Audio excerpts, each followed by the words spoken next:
इरफान बताइएगा, ये कहा जा सकता है कि पाकिस्तान पीपल्स पार्टी ने तमाम मामला तय होने के बाद इस आईनी तरमीम की मंजूरी के लिए काफी किरदार अदा किया है, जिसकी मिसाल जो है वो खुर्शीद शाह साहब की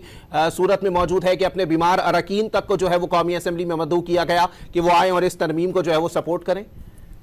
बिल्कुल ऐसे ही है। और एक तो जो पूरी स्ट्रेंथ थी पॉलिटिकल पार्टीज की, उन्होंने इसको भी शो करना था कि आया कोई इसके ऊपर नाराज तो नहीं है। खास करके मियां नवाज शरीफ खुद आज ऐवान में आए और जितनी मरतबा इसकी शिकवार मंजूरी दी गई उतनी मरतबा आपको मालूम है कि इसमें अरकान को अपनी नशिस्तों से खड़े होकर अपने वोट का इजहार करना होता है। तो मियां नवाज शरीफ 50 से ज्यादा मरतबा अपनी नशिस्त से खड़े हुए। इसी तरह खुर्शीद शाह भी यहाँ पे आए और स्पीकर ने उन्हें ये कहा कि अगर खुर्शीद शाह साहब अपना हाथ बुलंद कर दे, चूंकि उनकी उम्र ज्यादा है, तबीयत भी ठीक नहीं है, तो उनका वोट शुमार किया जाएगा। और इसी तरह जब स्पीकर ने ये कहा कि जो गैलरीज है जो उन्होंने नॉमिनेट की थी, जो हिज़्ब इख्तिलाफ की अरकान जो थे, तो जब घंटा बजाने के बाद हिज़्ब इख्तिलाफ अरकान को बाएं जानिब जो गैलरी थी उसमें जाने के लिए कहा गया, तो दाएं जानिब की जो अरकान जो गए हुकूमती अरकान, उनमें खुर्शीद शाह को ये कहा कि आप उनको वहीं पे रखें तो हम उनकी गिनती शुमार कर देंगे, उन्हें बेशक अब वापस ना लेके आए। तो स्पीकर ने 2-3 मरतबा खुर्शीद शाह साहब की सेहत के हवाले से भी बात की और उनका शुक्रिया भी अदा किया। और खास करके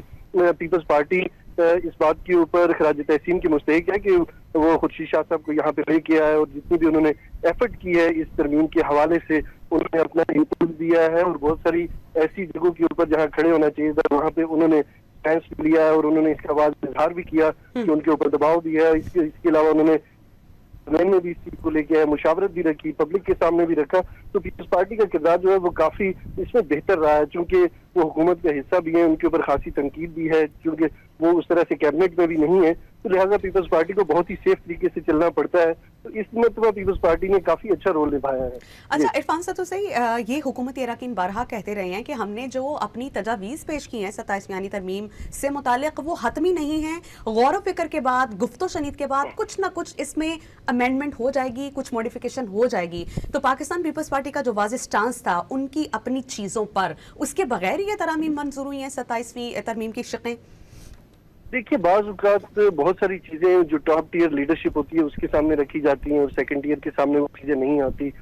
लेकिन इस मरतबा मुझे ये लगता है कि पीपल्स पार्टी मुकम्मल तौर पे इससे आगाह थी और जहां जहां उनको इसके ऊपर हर्डल्स आई पब्लिक की तरफ से भी या पार्टी के अंदर से, या कहीं अगर एक मरतबा उन्होंने किसी पॉइंट के ऊपर एग्री किया और उन्हें फिर रियलाइज हुआ कि नहीं हमें इसके ऊपर दोबारा दूसरे स्टांस के साथ जाना चाहिए, तो पीपल्स पार्टी ने उसी तरह से किया है। और अभी भी देखिए, लास्ट मोमेंट जब इसको ऐवान में पेश कर रहे थे तो इससे 2 घंटे पहले उन्होंने ये कहा कि हमें 1-2 चीजों के ऊपर एतराज है चीफ जस्टिस के हवाले से, तो वो उन्होंने इसके ऊपर दोबारा मुशावरत की और फिर वो ऐवान सदर गए,